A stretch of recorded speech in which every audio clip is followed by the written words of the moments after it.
This is my first time on the Tuesday group, and anyway, I've just started the third Fetter, and became very aware of how I distract myself from actually looking at feelings because they don't feel good, and I like to feel good, and so that was interesting. And then I just started the third video of the third Fetter.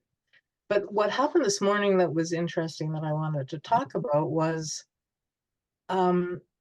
so I've been looking at thoughts, and it seems to me that there are some thoughts that are just like the gases that come up from the swamp, they just come up. And those ones are just to, just turn away from, because they're not really catching me, and they're just kind of there. And then there are some thoughts that it's like, okay, I'm going to inquire about this. Um, and, um, and, but then there are other thoughts. I'm distracted because I don't see you anymore. Okay. Oh, are you on a phone or a Oh, there pad? we are. No, I'm on my computer, but I guess Rod somehow showed up in the picture. Nice. It's funny. It's But now I showing. see you. You're back, so that's okay. Okay. Um,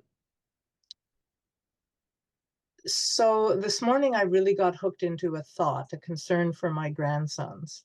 Mm. And it just it's it has so many different hooks. It's connected to so many different things within their family. And I was just like, what do I do? And should I be doing something? And I just really felt sort of broadsided by it. And how do I inquire? And is it true? And should I do something? And it just felt like this mountain. And then I thought, okay, I'll bring this up. But then I I had a few minutes left before the meeting, and I started to listen to the third Fetter where I had left off. And it's the point at which you say, okay, just breathe, just feel yourself relax into gravity and feel the contentment. Mm. And it was so amazing because all of that just disappeared. Yeah. Um, and so my question is, on the one hand, there does seem to be places to inquire, which are helpful. On the other hand, this didn't seem to be one of them because it was just connected to so many things. So, I've always liked to put my head in the sand. And so I'm just not sure when I turn from looking at something, is it because um, it's not productive, Mm. or am I just distracting and avoiding? Yeah, I completely understand what you're saying, and I have two things I want to say with. The first thing is that I understand your concern about bypassing, because it's basically what you're talking about when you say that you have a tendency to put your head in the sand and just like, not a problem at all. It's what a lot of people also do. There is no why, so I don't need to look at it. The moment that you connect with your body and you go from thought into a sensory experience, and it's really like you go like up here, and you just slow down, slow down, slow down, when you get into here, that is the place where you do not bypass, because you can't bypass. But what often happens, and that's the second thing I want to talk, that is what Todd usually says, that it's like there's this elephant in the room, but the moment that we really focus on it, it disappears. It's only there in the periphery. It feels like there's an elephant in a room. It feels like there's a huge issue about my grandson. It's a huge issue. I know it's a huge issue. But when you sit down and you really just connect with your body, it disappears. There's nothing. And that is what we often talk about when we talk about underlying beliefs. That when we have an underlying belief about something, we can't even define what that underlying belief is. It's more like a taste of a feeling, or a scent of a shape, or it's so undefinable, but we have that um undercurrent of something not being okay. And that is why we divert and divert and divert and divert in our lives. But when we really just sit with it and trying to feel into that, but what is it that's not okay? We can't find anything because it's undefinable. Well, there could be things like people should be different and they should do what I want them to do, those kinds of beliefs that this is not good and that kind of thing. But the feeling, like, I tend to not feel strong feelings. And so this morning when I was like, it just really grabbed me, but it was so multi-leveled, so many things. And maybe this morning it was specific to my grandsons, but another time it might be my daughter or son. It seems to be the thing that if something's going to toss me around, it's going to be that. Mm, Um, and but so, I was feeling the feeling, but I guess I was feeling it along with all the thoughts about it. mm, So would you suggest, because your contentment sort of mini meditation thing really helped yes. to let it all go and know there's nothing I can do. There's nothing to be done. Yes. But is that then the first thing, like, or is there sometimes just, okay, I will just sit with this feeling and let go of the thoughts?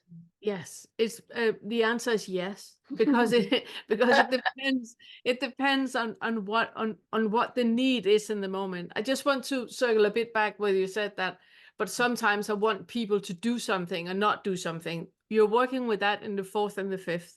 So when you get to the fourth and the fifth fetter, you're sorting that out. So just leave that for now. The idea that you can change other people and that life would be better if Maureen was dictator and all that. If you just can leave that for now, and then we will work with that later. What you're really, really very clear about right now is exactly what you're asking. Should I sit with contentment, or should I sit with a feeling and detach the thought? And it's those two things that I would like for you to work with in the third fetter. So you're doing everything right. But you can do both. You can start out with sitting with the sensation in your body and let it grow, grow, grow, grow, be bigger, bigger, bigger, bigger, detach the thought and see what is actually happening in the body right now. Mm, And the next thing you do when you're noticing how it moves about in the body and where it starts to dissolve, then you will automatically feel the contentment. It's not something that you actively need to look for, because it's the only thing that's there. Underneath all that drama, there's just contentment. So that will automatically appear when you detach the thought and you're just sitting with the sensory experience.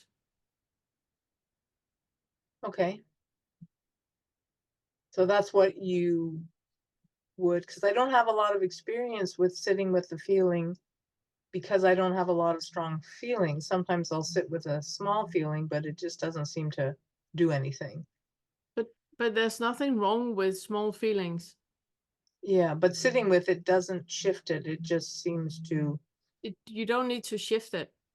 oh, That's the whole point. You don't need to do anything about it. It's mm, about that um acknowledging the presence of a feeling that's there, and really looking into what is this actually about. Is it a thought about something, or is it a sensory experience? Is it a contraction? When I think of my grandson, I get frustrated and fearful. Those are the words and the labels. Underneath the words and the labels, there's a contraction in the solar plexus. Okay, mm, can I sit with a contraction in the solar plexus when I think about my grandson? And then you will very, very quickly feel that it dissolves, because it's nothing without the label. Mm. Does it make sense? Yes, I'm looking forward to experiencing that. And you judging a feeling to be a big feeling or a small feeling, that's just an opinion. It means Mm. nothing. A feeling is a feeling, whether it doesn't have any size anyway. Okay. Thank you. Thank you very much. I'm really looking forward to hearing next chapter. Okay. Do you have something you want to add? Not terribly much, no. I think the only thing I was going to say is that, if it comes down to, it's like what we were talking about this morning. If Mm. there's a question of whether it comes down to, am I bypassing, or is it okay to just sit with the contentment? Try the sitting with contentment. And if you find that you have a similar issue that keeps coming back over and over again, that's like, okay, this is definitely connected to something bigger that needs my attention, or, my love, or whatever else is the sort of root cause of that, then start to address that one. But, a lot of times we have these kind of passing things that seem like a big deal in the moment. And then, as you said, when you get down to them, what's there is always contentment underneath once you take the labels off. So just being kind of aware of whether you are doing this sort of thing a lot as a way of not feeling like, are you doing this sitting with contentment just because you are trying to avoid feeling the way that you're feeling, and trying to be in a state where I'm just okay, okay, okay, okay, but then you keep finding that you're not okay, so you have to keep doing this over and over again. That's a good indication that maybe there's something else that needs a little bit more inquiry. Mm. Perfect. Mm. Thank you. Yeah. Yeah, thank you. Yeah.